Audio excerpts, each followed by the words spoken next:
System-oriented management. Management is both a craft and a career.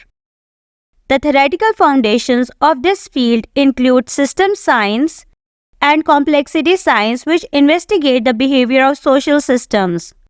This is how system-oriented management works. It needs to be set apart from business administration-based methods. What is system-oriented management?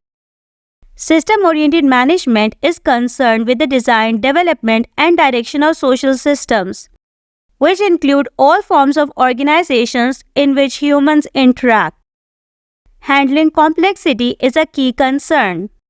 On the other hand, approaches centered around business administration typically focus the optimization of financial figures and entrepreneur processes.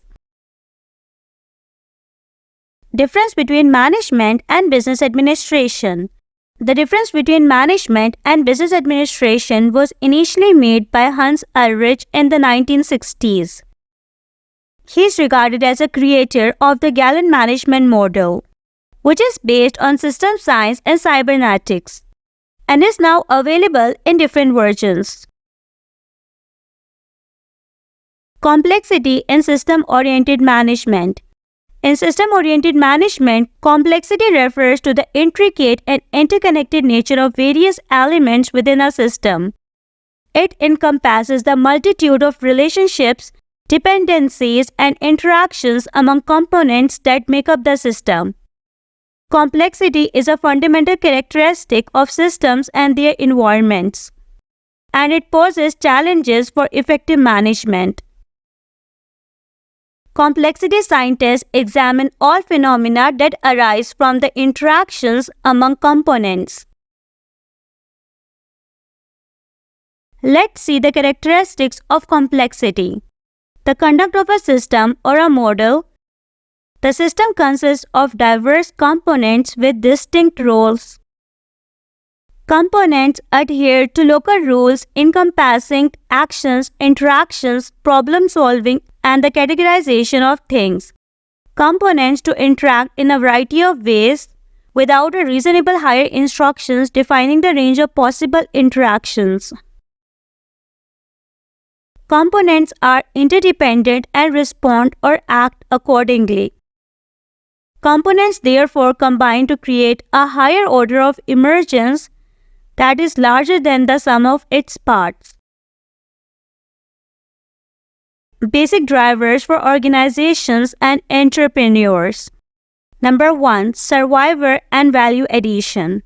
Objective: ensuring the continuation and sustainability of the organization. Strategy: adapting to market dynamics, customer needs, and external factors to survive. Execution: adding significant value to products, services, or solutions to remain competitive and relevant. Optimization and reinvention. Objective: enhancing efficiency and staying innovative in a rapidly changing environment. Strategy: continuously improving processes, embracing technology, and fostering a culture of innovation. Execution: actively seeking opportunities to optimize operations and periodically reinventing strategies to meet evolving demands. Number 3. Steady development and understanding patterns, organizational life cycles. Objective: achieving consistent growth and longevity. Strategy: understanding organizational life cycles, identifying patterns in market trends, and adapting strategies accordingly. Execution: implementing measured and sustainable development strategies that align with the organization's position in its life cycle. System. A system is a collection of interconnected and interacting elements that work together to produce a unified whole.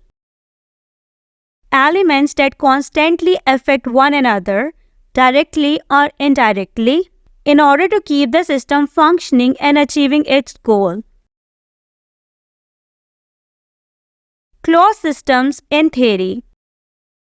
Only significant components within the system do not interact with or are influenced by their surrounding. Nothing goes in or out of it. Everything inside can interact.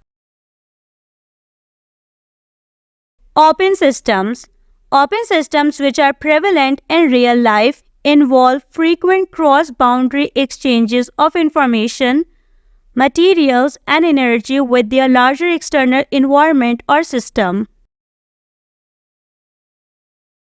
Features of systems. Methods for input, output, and feedback as part of a larger system.